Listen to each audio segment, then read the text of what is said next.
Imagine um hospital, um médico que se vê no seguinte dilema. Ele pode atender uma pessoa gravemente ferida e salvá-la da morte, ou ele pode atender 5 outros pacientes que têm ferimentos leves. O que você acha que o médico deve fazer? A resposta majoritária e óbvia para essa pergunta é: claro que o médico deve atender a pessoa gravemente ferida. Agora, mudando um pouco o exemplo, vamos imaginar esse mesmo médico que tem 5 pacientes de um lado, só que esses 5 pacientes agora eles precisam de transplante urgente de 5 órgãos. Um precisa de fígado, 2 precisam de rins, um de pulmão e um de coração. E na outra salinha do hospital, esse mesmo médico tem um paciente saudável fazendo check-up. Ele teve uma torção no braço. E agora? É ok que o médico mate essa pessoa, retire os órgãos dela e prol de salvar as 5 outras pessoas que precisam dos órgãos?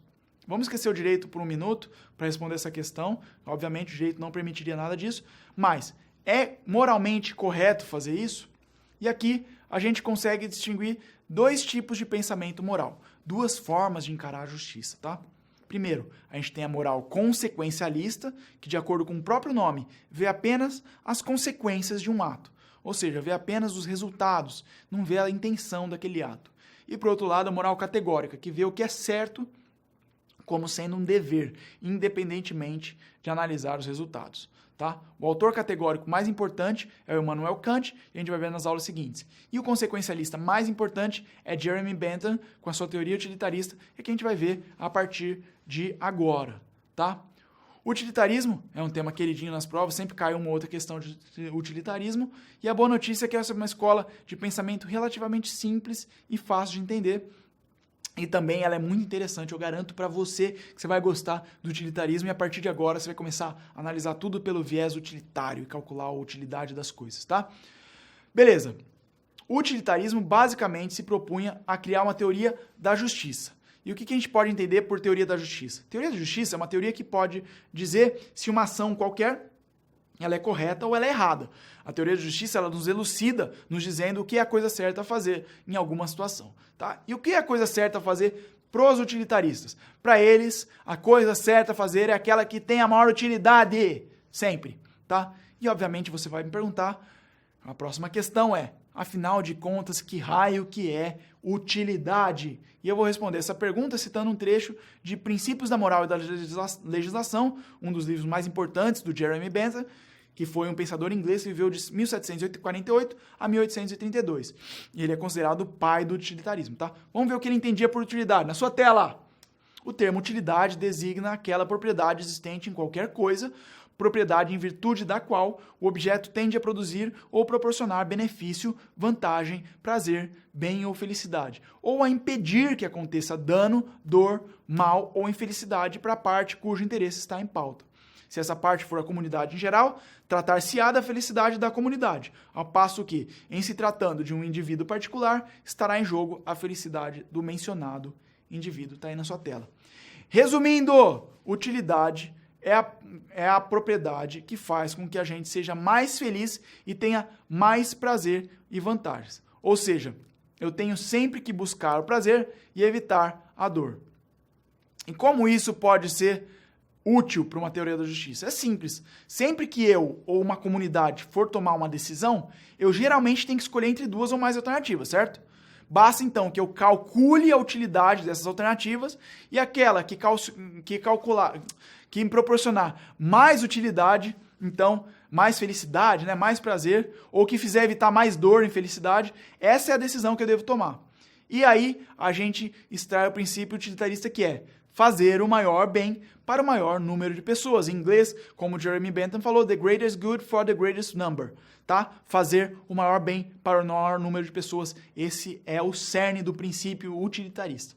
Dá para entender, então, que a utilidade é um princípio quantitativo. A gente precisa calcular essa utilidade e, feito isso, a gente vê o resultado final desse cálculo para eu escolher a alternativa A, a alternativa B, qual é a que tem a maior utilidade. Fácil, não é? Mais ou menos, porque a primeira crítica e o primeiro problema da teoria utilitarista é como é que a gente vai calcular essa utilidade, tá? Apesar da formulação utilitarista parecer fácil, né, de ser seguida, a gente calcula a utilidade de A e de B e vê qual que é maior, o grande problema é como calcular a utilidade para que a gente possa comparar a alternativa A com a alternativa B. E o Bentham tenta responder isso no seu livro. Para calcular o valor da felicidade ou da infelicidade, né, da utilidade, a gente deve levar em conta 4 circunstâncias. A intensidade do prazer ou da dor, ou da felicidade ou infelicidade, como você quiser chamar. B, a duração desse prazer, dessa dor. C, a certeza ou incerteza que essa dor vai acontecer ou não, ou essa felicidade vai ser trazida ou não. E por último, a proximidade ou a distância. Ou seja, essa felicidade, esse prazer, ou essa infelicidade, essa dor afeta diretamente ou indiretamente você. Tá? Certo? E aí a gente tem um número relativo aí, que se for felicidade, se isso trouxer felicidade, a gente soma, se trouxer dor ou prejuízo, a gente subtrai. E a gente vê o valor da utilidade. Tudo bem? O utilitarismo, ele pode ser tanto útil como moral individual, também pode ser útil como princípio de justiça pública também. Ele serve tanto para eu, como indivíduo, me guiar sobre as melhores decisões para eu tomar, mas também serve para um governante analisar as suas opções em termos de política pública. Quer ver um exemplo aí? Dá uma pausa para eu falar desse exemplo. Imagine que um governante está sob o seguinte dilema. Ele vai pagar um tratamento que é experimental e muito caro para uma pessoa, que custa 4 milhões de reais, e por outro lado ele poderia investir esses 4 milhões de reais para aumentar o número de leitos em um hospital público. O que o utilitarista falaria disso para essa política pública? Ora, obviamente, ele vai calcular qual que é a utilidade, nesse caso aqui, no primeiro caso, de pagar o tratamento caro para a pessoa. Bom, essa pessoa pode se curar, né? Tem uma probabilidade de ela se curar, vai curar uma pessoa, certo?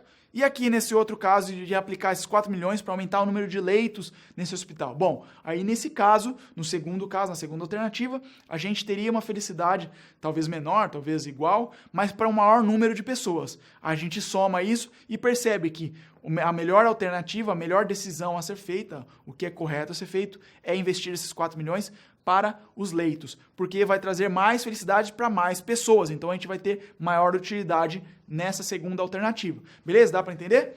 E aqui também, a gente mudando um pouco de assunto, a gente pode fazer o famoso teste do bonde. Imagine um bonde desgovernado indo em direção a 5 pessoas que estão presas no trilho. Aí, sua primeira imagem. E você está perto de uma alavanca que você pode mudar a direção do bonde. Então ele não vai mais pegar as 5 pessoas, ele vai pegar outra rota e nesse caso ele vai matar apenas uma pessoa. O que você faz? Qual que é a resposta utilitarista nesse caso? Muito fácil. O utilitarista sempre se pergunta qual é a situação que traz mais felicidade ou prazer. Nesse caso específico, qual é a situação que evitaria mais dor ou infelicidade?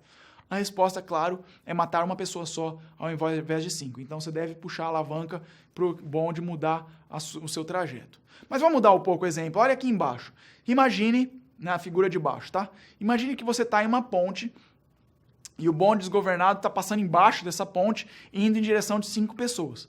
Agora, do seu lado, lá na ponte, você vê um grandalhão, uma pessoa bem grande, bem na beirinha da ponte, e você pode empurrar essa pessoa, vai matar ela, mas o bonde vai parar nessa pessoa, vai matar essa pessoa grandalhona, ao invés das outras 5 pessoas que estão no trajeto. Ou você pode não fazer nada e não empurrar essa pessoa grande e as 5 pessoas vão morrer. Curiosamente, nesse segundo caso, a maioria das pessoas não empurraria o grandalhão da ponte. Tá? Fizeram essa pesquisa com várias pessoas, elas mudariam o trajeto do bonde no primeiro caso, mas não empurrariam a pessoa grande no segundo caso. Mas o que um utilitarista diria? Pela moral utilitarista.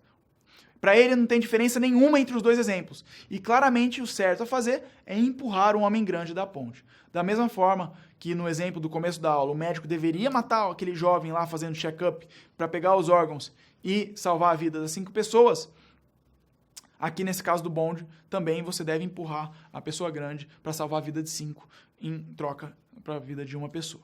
Veja que o utilitarismo ele pode facilmente se tornar um pensamento que subsidia ações tirânicas, né? E pode ser facilmente criticado, e ele foi muito criticado posteriormente. E aqui a gente vai introduzir um segundo autor que traz uma versão mais branda e que é mais difícil de ser criticável do utilitarismo. A gente vai falar de John Stuart Mill. O Stuart Mill foi discípulo de Bentham e foi um dos pregadores do utilitarismo também, e também do liberalismo, tá? As obras do Mill, as mais importantes obras são o Utilitarismo e também Sobre a Liberdade. Ele era um defensor ferrenho do utilitarismo, mas de uma forma mais comedida, mais branda, né, mais flexível. Tá? Para fazer isso, ele trouxe o chamado princípio da liberdade. Nesse princípio da liberdade, o indivíduo não deve prestar contas à sociedade pelas suas ações, desde que as suas ações não interessem a mais ninguém, senão a ele mesmo. Ou seja, desde que não faça mal, eu tenho a liberdade individual de fazer o que eu quiser, independentemente de pensar em utilidade. Além disso, para o Mill, um governo ou sociedade não deve interferir na liberdade dos indivíduos. Apenas pode fazer isso para prevenir danos a terceiros. Ou seja, mesmo que essa interferência governamental possa causar ganhos globais em felicidade, ela não deve ser feita. Não deve ser feita, tá? A interferência nas ações dos indivíduos não pode servir para maximizar a utilidade, mas apenas para prevenir danos a terceiro. Quer ver um exemplo aqui nesse caso, que o Mill não concordaria? Imagine que no shopping center tem uma bomba que vai ser explodida em poucos minutos e vai matar todo mundo lá, tá? E eu sou policial e eu estou de posse de uma pessoa que sabe onde está essa bomba, mas não quer falar onde essa bomba está. E a bomba está lá, tic-tac, tic-tac, reloginho tocando, ela vai explodir. Eu, como policial, eu poderia torturar essa pessoa que sabe onde está a bomba para que ela me fale onde essa bomba está e eu possa desarmar a bomba a tempo e não matar ninguém? A tortura seria possível? Olha, no caso do utilitarista clássico, óbvio que sim, né? Porque eu estou evitando a morte de várias pessoas. Eu estou evitando a perda de utilidade de muita gente. Mas para o Stuart Mill, nesse caso, a tortura, você vai contra a liberdade desse indivíduo. Então, quando você vai contra a liberdade, quando você interfere na liberdade de um indivíduo, mesmo que seja para aumentar a utilidade, você não deve fazê-lo. Tudo bem? Então, essa é a ideia do Stuart Mill. Como você pode ver, é uma ideia bem mais branda de utilitarismo. E essas foram as considerações sobre a teoria utilitarista. Como eu disse, prometi para vocês, uma teoria muito interessante de ser estudada e muito fácil de ser apreendida. Eu conto com você na próxima aula. Um forte e efusivo abraço. Até mais!